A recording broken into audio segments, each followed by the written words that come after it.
j'ai appris ça 1 heure et demie avant le match à peu près. Donc j'ai eu le temps d'en parler un peu avec les coachs. Parce que bon, moi je le connais, mais j'ai jamais joué. Eux, ils l'ont un peu plus vu jouer. Et puis voilà, donc on a un peu changé la tactique. Mais bon, dans l'ensemble, il fallait dans tous les cas que j'impose mon jeu. Donc bon.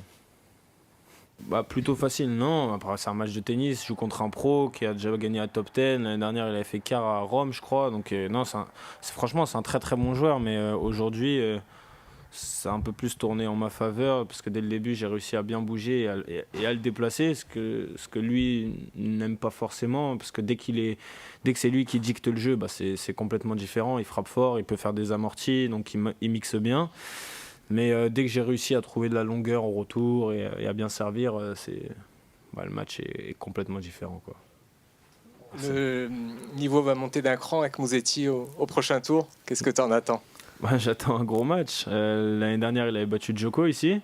Donc non, ça va être un bon match, une bonne ambiance, je pense, parce qu'entre les Italiens et les Français, c'est cool. On vit et on s'entraîne pour ces matchs-là, donc non, c'est sympa.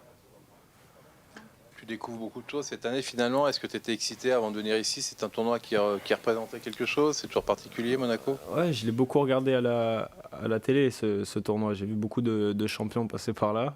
Donc je suis vraiment content de le jouer pour la première fois. Après, c'est bien de le jouer, mais c'est bien de gagner des matchs aussi, tu vois. Donc non, c'est sûr que je vais revenir les prochaines années et ça va devenir une étape phare pour moi, ouais. Je visite des nouveaux pays, je fais beaucoup de voyages. Non, j'aime bien, c'est sympa, on va dire. Après, bon, y a des bonnes expériences, il y a aussi des moins bonnes et faut savoir faire avec. Je suis jeune, donc j'apprends encore un peu sur le circuit. Je mixe un peu la prog, j'essaie de voir où je suis le meilleur, où je suis un peu le moins bon, donc voilà. Là maintenant, en ayant joué, quelle différence majeure tu sens entre les terres battues et comment tu te sens toi sur cette terre battue qui est justement différente de celle d'Amérique du Sud? Ouais, franchement, c'est des conditions complètement différentes. Ça a vraiment rien à voir, ne serait-ce que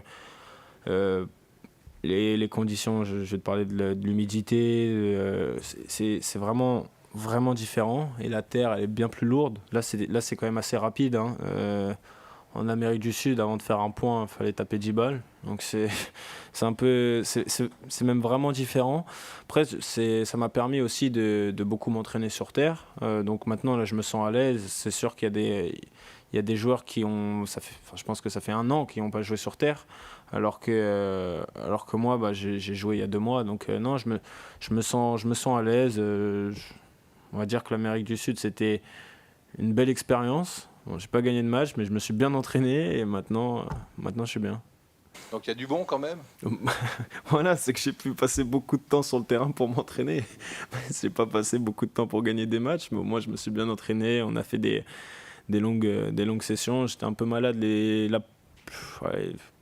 presque les 2 premières semaines, donc ça c'était un peu compliqué. Mais après, dès qu'on est arrivé à la fin de Rio et au début de Santiago, là on a beaucoup travaillé, on a bien travaillé.